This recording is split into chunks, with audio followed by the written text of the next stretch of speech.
Bano nga bakulembeddwamu amyuka ssentebe w'ekitundu Masitula na Kisozi beekozeemu omulimu nga bagamba nti tebajja kulinda KCCA kubayonja. Obukyafu lwaki bweyongera nti abantu tebamanyi bulungi kutereka kasasiro.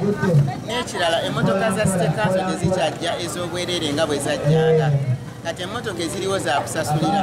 So kireetedde abantu okuba nga tebasobola kubanga bakumba kasasiro. Gaffe eri aba KCC bongere ebikola mu bitundu byaffe, ebitundu byaffe bikyafu, bongere ebikola, abakozi bakeereye bakendedde, ebimotoka tetukyabiraba. Beegatiddwako n'abayizi b'amasomero nga bano bakulembeddwamu abasomesa baabwe era ne bategeeza nti kino bakikoze okumanyisa emiti emito nti girina okwettanira obuyonjo naddala mu bitundu mwe bawangaalira. N'omuntu okubeera nti nawangalira mu mbeera ennungi ekisinga okubeera ekirungi ate ng'eddiini yaffe gye tusomesa eddiini y'obusiraamu yeeyigiriza obuyonjo era ekubiriza omuntu okubeera nti ateekeddwa okubeera omuyonjo. Abatuuze bano era beekokkodde ensimbi ennyingi abakwata ttenda ez'okuyola kasasiro ze babasolozaako ne basaba gavumenti okuyingira mu nsonga eno. Kansala wa Kyebando East ku lukiiko lwa KCCA Abbas Kyegombe agamba nti bo ng'aba KCCA emmotoka eziyola kasasiro mu kibuga teziteekeddwa kusolooza ssente ku bantu.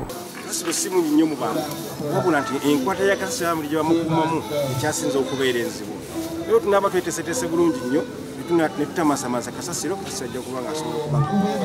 mu ngeri emu Uganda etandise enkolagana ne gavumenti ya Japan mu kaweefube w'okutumbula embeera z'abantu kw'ossa n'ebyobulamu nga bino byonna bibadde ku Serena mwe batongoleza ebintu ebikozesebwa mu bulamu obwa bulijjo. Ambasada wa Japan Masahito Shimojo ayanjudde enkola empya ey'omulembe ya kabuyonjo okusobola okulwanyisa obukyafu okulaba ng'endwadde nga kolera embiro zikendera mu bantu.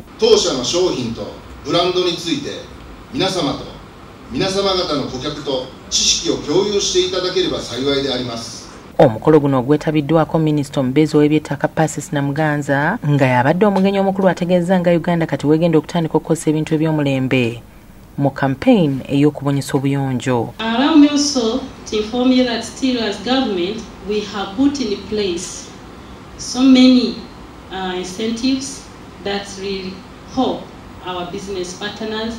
For example, as the Ministry of Lands, we are providing land to our investors, and the products I have just viewed there, we would prefer that they are manufactured just from here. Robert Musanje ne Josephine Lunkuse be bakusakidde eggulire lino ku Bukedde TV.